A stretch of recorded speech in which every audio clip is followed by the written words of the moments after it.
कथाटार कहिबार प्रसंग जे सी एते खरारे से भुवनेश्वर में रहुथिबा बेले से एते खरारे गाँ को माड़ी आछिथि जेतेबेले कि से विभिन्न जंजाल रे परिवार जंजाल रे से धंदी होई दीर्घ दिन हेबो से तांको मांकर देखाशुना करि पारि नांती तांको मन भितर बहुत ग्लानि आसीची एवं से सेही चलिबा अवस्था तांकर गाँटी बस स्टैंड रु बहुत दूर से चली चली जाउछंती बाटरे गोटे बिलमाଳ पड़िची से बिल भितर देखि से जेतेबेले जाउछंती बिलर पाद चला अंका बंका रास्ता देई से तांको मन भितर से आसीची जे जेतेबेले तांकर बापा चली जाइथिले तांको माँ विधवा माँ बहु कष्ट करी एडुटिए करथिले तांको पई भलो मंद करथिले जहा फल रे से गोटे मनीष होई ताकू ठिया करथिले तांकर कर्तव्य से तांको माँ करिसंती अथच बोर समस्त साहाय्य सहयोग वात्सल्य ममता को से केमिति भाबरे भूली जाइसंती से गाँ को आसुचंती से कथा से भाबुचंती एवं से निज कथा भी पुणी भाबुचंती जे आमे ये मनीष माने केते अकृतज्ञ जे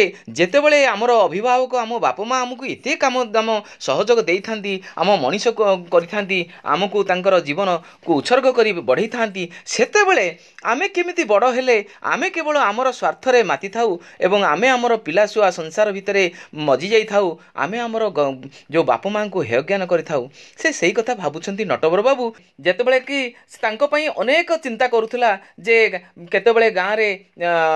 मुगटिए हो बड़ीटिए हो सागटिए हो बा चाउलटिए हो से गाँ को गाँ रु नटवर बाबूंको पाखकु तांको पुओ पाखकु से पठौथिले किंतु तांको जेतेबेले नटवर बाबू अनेक थर कहिसंती जे बो तू आम पाखरे आसी रह किंतु नटवर बाबूंकर शत चेष्टा विफल होईची तांको माँ भाबिचंती पुओ तो अल्प दरमा पाउची किंतु काहे ता ऊपर मु बोझ हेबी तेणु से गाँ रे रहिबाकू पसंद करछंती से भाबिचंती जे एते आमे स्वार्थपर केमिति हेई पारलु जे आमे आम बाप माँ को तुच्छ कर आमे आम निज संसार भितरे भासी जाउछु।